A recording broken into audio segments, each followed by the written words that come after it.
Hey everyone, I hope you're taking it easy and your day has been great thus far.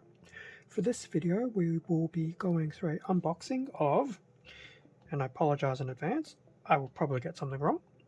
So I think the series is number 57, and in terms of the kit itself, it is at a 1:24 scale, and I believe the team is the Manhunter team with the R-Fossil team members.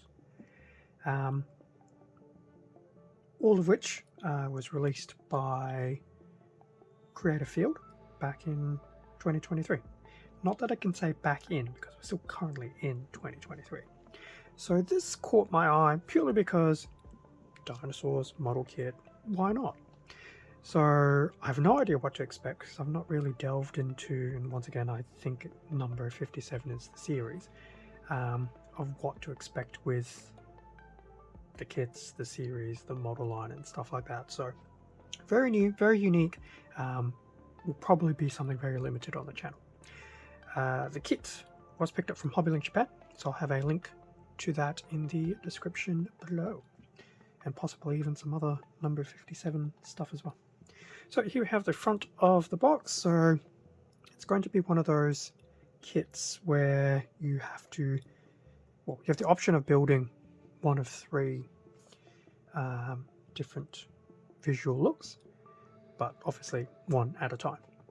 So there's 1, 2 and 3, and they do look kind of cool. Definitely some very interesting artwork, and the box itself isn't too bad.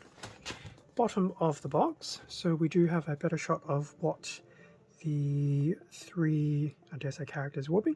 So there will be a Tyrannosaurus, a Triceratops and a Stegosaurus, and there will be some quote-unquote transformations between them to switch between the modes. And I believe this is supposed to be a bit of a final type mode that will combine some of the facial areas of each three into a single model. So it is very, very cool looking. And being 1:24, I'm not expecting them to be too big. The other side of the box is just a repeat of some of the artwork, and the top of the box, pretty much a nice list of contents.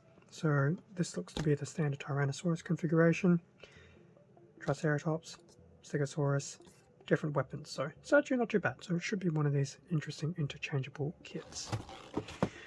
So that was the box. In terms of what is inside, now once again, I'm not too familiar with how Creative Field do things, so time to. So we do have a number of plastic bags. I'm not going to go through all of them in terms of how many there is, and we do have a manual at the bottom. So I'll do the usual, get all this stuff out, and we can have a better look at what is included. And with everything out of the box and the bags, which took a little while, but once again, this is the first time I've had an experience with this type of kit and everything, so wasn't too sure what to expect. Front of the manual, sporting the same artwork that we saw on the front of the box, and pretty much just go straight into build. So what we will do is, like most model kits, there will be a breakdown of all the runners included, and there are a few, but some of them also some very small ones too. So starting with the body build, right arm and left arm. Now I wonder, okay, so it's doing straight into the Tyrannosaurus build by the looks of it. So nothing looks too overly complicated. And we have the right, left leg, interesting how they spell right, and the head.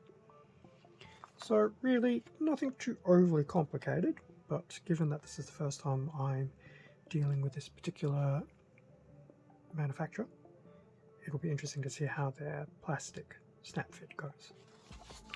Now after the Tyrannosaurus, we do have some backpacks there. Now this, what is this? So that's the completed model, and then going through some of the common parts that will be used between the Triceratops and the Stegosaurus. So we go through the relevant builds of some of their unique pieces, which will be pretty much their head, similar to the Stegosaurus, and the complete versions, and they do look quite nice. and then just some extra bits for the weapons, and just some different final poses of the 3 different options. So yes, you can definitely see the common parts, and it's pretty much just the difference between heads and weapons. Very cool looking. Now, before I get too carried away, there was a supplementary instruction manual as well, and I suspect these are potentially for either some variations and or alternative parts. Not too sure what to expect, but obviously, and there's only one side by the way, so definitely something to be very mindful of when the time comes. So we do get this. Now I think I did see some reference that some of the initial release of this R-Fossil set would have some additional initial release content, so that supplementary manual could have very much been it. Now before I get too carried away, in terms of the contents, so there is some PVC wires that are included. I've kept in the plastic because you never know. Although having a better look, it looks like it's also been taped down, so losing them would be difficult, but I have not had a good history with PVC cables. Now, as for the runners, so starting with A1, which is in a nice black, decent size, quality looks pretty nice, sizing of the parts, probably equivalent to your 12144 high grade, maybe even an SD, so they're not super small, but they're not super large either. So that is one of 4 A runners. So that's A1. The remaining A runners are pretty much very small and in this translucent green. So we've got an A2, 3, and 4. So there is A2 in that, well, it's actually probably more of a translucent lime green. It's very light green. And then 3 and 4, which I believe were referenced on that supplementary set of instructions.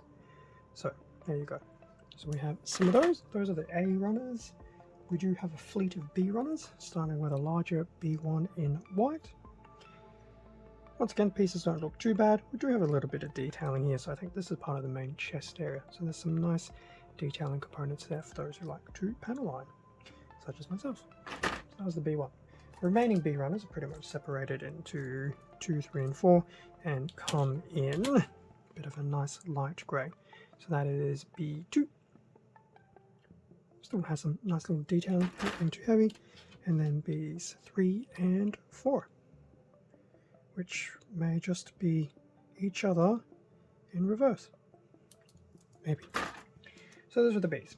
The Cs, we do have a fleet of Cs, starting with C1 in white, which will probably be parts of heads, no doubt. C2 in grey, which I suspect is for weapons, and still a bit of that light grey. And then Cs 3 and 4 back in white, probably more heads. In fact, I suspect the one on the left, the C3, is the Triceratops, and C4 is probably Tyrannosaurus. Probably. Now, going into the last few runners, starting with D1 and a, let's say, black. Definitely some interesting looking weapons here, which is very nice. Detailing once again, still a little bit there, but not too heavy. And then we have D2 in black still. Not sure if this was... No, it doesn't look like this is a functional copy of anything. And then lastly, we have 2 D3s. They are copies of each other, but they're in different colors. So D3 is in black, whilst D3 is in that translucent clear type green.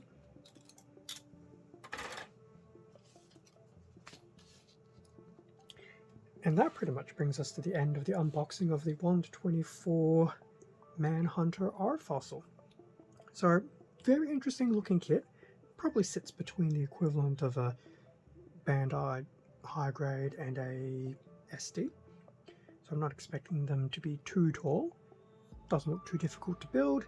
Definitely have a little bit of panel lining opportunities without being too much. So from an unboxing perspective, there's nothing that's really struck me as being overly weird or complex. The main question I think will be, given my inexperience with the manufacturer is how well everything snaps together. Having done between Bandai, Kotobukiya, Good Smile Company and a few others, Bandai definitely know what they're doing. The others, not to say that they don't, there's been a little bit more hit and miss with some of the snap build of plastic, but time will tell how well this kit goes. Thank you very much for watching this very interesting and enlightening unboxing video. Feel free to leave a like, a comment, subscribe if you enjoyed the content. All of this does help support the channel, and I do greatly appreciate it. Extra content can also be found on my Instagram account. Link to that's in the description below. And as I mentioned at the beginning of the video, I did get this from HobbyLink Japan, so there will be a there will be a link to this product in the description, and probably a wider range of the number 57 range. With that being said, stay safe and take care, and I will catch you all in a future video. See ya.